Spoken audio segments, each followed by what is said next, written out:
Right now the topic is equation of a line passing through two given points. अगर मान लो मेरे को दो पॉइंट्स गिवन है A और B, ये रहा मेरा x1 y1 इसके कोऑर्डिनेट्स और इसके कोऑर्डिनेट्स हो गए x2 y2। और अगर मुझे बोला है कि भाई ये एक लाइन पास कर रही है इन दो पॉइंट्स के बीच में से और इसकी इक्वेशन निकालो, तो वो हम कैसे निकालेंगे? डिटर्मिनेंट मेथड यूज करके। I will tell you today. So let's say I am writing here, let A be x1 comma y1 and B be x2 comma y2, ठीक है, and let P that is x comma y be any point on the line joining A and B, on the line joining A and B।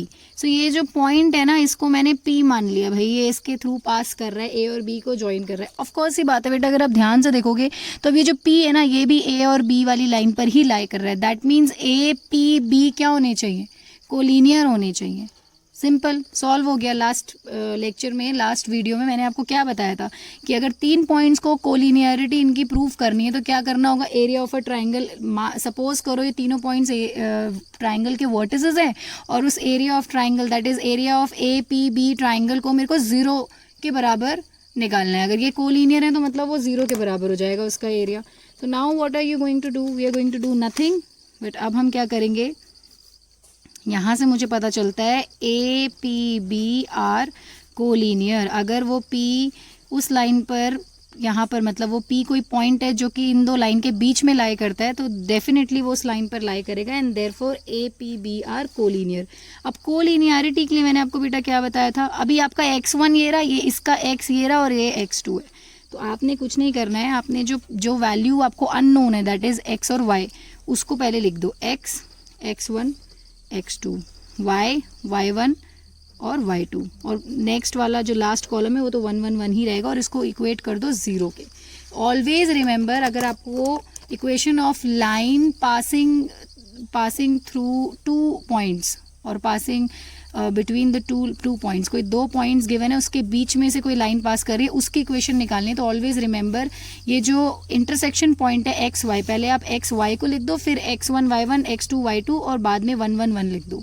Now use the determinant method here. ये हो जाएगा plus minus plus, इसका determinant method लगाओ।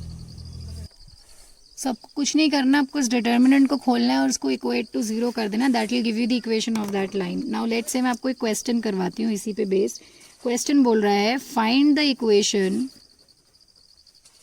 Of the line joining, find the equation of the line joining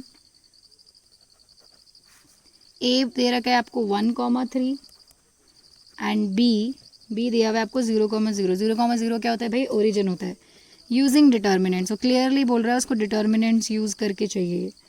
तो बेटा question ढंग से पढ़ना है, अगर क्वेश्चन ढंग से नहीं पढ़ोगे तो आप आंसर भी गलत ही निकालोगे और आपको उसका कुछ नहीं मिलने वाला, नंबर नहीं मिलेगा उसका।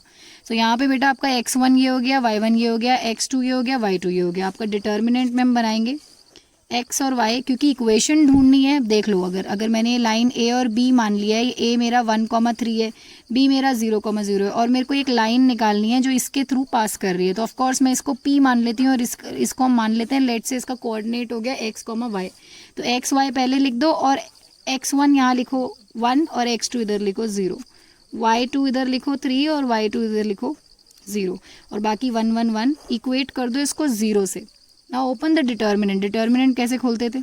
x as it is, x वाली जो मैंने वैल्यू लिखी है इसकी रो और कॉलम हाइड करो, 3 into 3 minus 0 into 1 is 0, minus y इसको हाइड करोगे 1 into 1 minus 0 into 1 is 0, plus 1 और इसको पूरा हाइड करोगे 1 इंटू 0 0 माइनस 3 इंटू 0 इज 0। ढंग से ओपन करके 0 से इक्वेट कर दो। Now this will give me 3x minus y into 1 is y is equals to 0.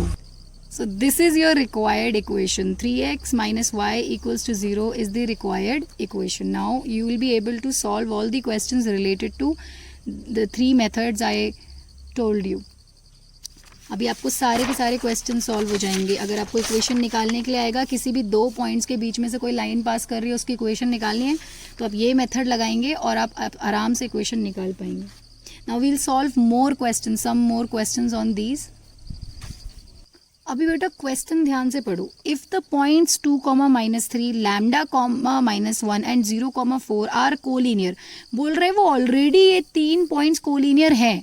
Find the value of lambda. जब वो ऑलरेडी बोल चुका है भाई ये तीनों पॉइंट्स कोलिनियर है, मतलब ये तीनों एक लाइन पे लाए करते हैं, और अब उसको सिर्फ ये जानना है कि लैम्डा की वैल्यू क्या है. लैम्डा कोई भी बेटा एक आपको वेरिएबल दे देगा वैल्यू की जगह, और आपको ऐसे क्वेश्चन हमेशा आएंगे किसी भी वेरिएबल का वैल्यू ढूंढने के लिए.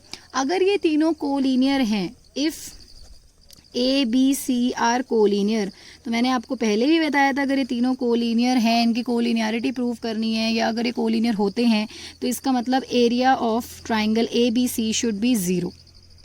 ठीक है, then area of triangle A B C will be 0. अभी area of triangle A B C मैंने आपको बताया था half x1 x2 x3 y1 y2 y3 1 1 1. इसको आपको 0 से इक्वेट करना होगा. क्यों? क्योंकि ऑलरेडी दे रखा है कि ये तीनों पॉइंट्स कोलिनियर हैं. अगर ये तीनों पॉइंट्स कोलिनियर हैं तो इनका जो एरिया है वो डेफिनेटली 0 के बराबर होगा ही होगा. अब ज़रा इसकी वैल्यूज़ पुट कर लेते हैं बेटा. x1 x2 x3 आप ध्यान से देखो क्या होगा, 2 लैम्डा 0. अभी तक आपको पता चल जाना चाहिए मैं यहाँ पे x1 x2 x3 किसको बोल रही हूँ, y1 y2 y3 किसको बोल रही हूँ. तो यहाँ पे ये हो जाएगा -3 -1 4 और ये 1 1 1. इक्वेट करो, 0 से 2 उधर जाएगा तो 0 हो ही जाएगा. Now open this determinant, plus minus plus open करो इसे, ये हो जाएगा 2. अगर मैं इसकी रो और कॉलम हाइड करती हूँ तो -1 इंटू 1 इज़ -1 -4. ये हो जाएगा माइनस ऑफ -3 विल गिव मी +3. इसकी रो और कॉलम हाइड करो, लैम्डा -0 +1. इसकी रो और कॉलम हाइड करो, ये हो जाएगा 4 lambda -0 equals to 0. This will give me, ये हो जाएगा -5 एंड -5 इंटू 2 विल बी -10. ये हो जाएगा +3 लैम्डा और यहाँ पे ये हो जाएगा +4 लैम्डा. तो यहाँ पे जो -10 है उस तरफ जाएगा तो वो +10 हो जाएगा, और इन दोनों को अगर हम ऐड करते हैं लाइक क्वांटिटीज़ हैं तो ये हो जाएगा 7 लैम्डा इक्वल्स टू 10. तो लैम्डा की वैल्यू क्या आ रही है बेटा, लैम्डा की वैल्यू मेरे पास आ रही है 10/7. This is how you will be finding the missing values. आप ऐसे फाइंड कर पाओगे मिसिंग वैल्यूज़ को, या जो भी आपको वेरिएबल वैल्यू दी होगी. अभी बेटा आपको बार बार इन वीडियोस को देखना है और प्रैक्टिस करना है, तभी जाके आप सारे क्वेश्चन सॉल्व कर पाएंगे.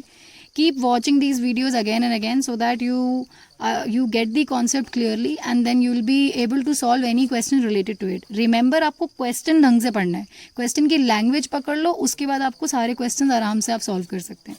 Thank you so much.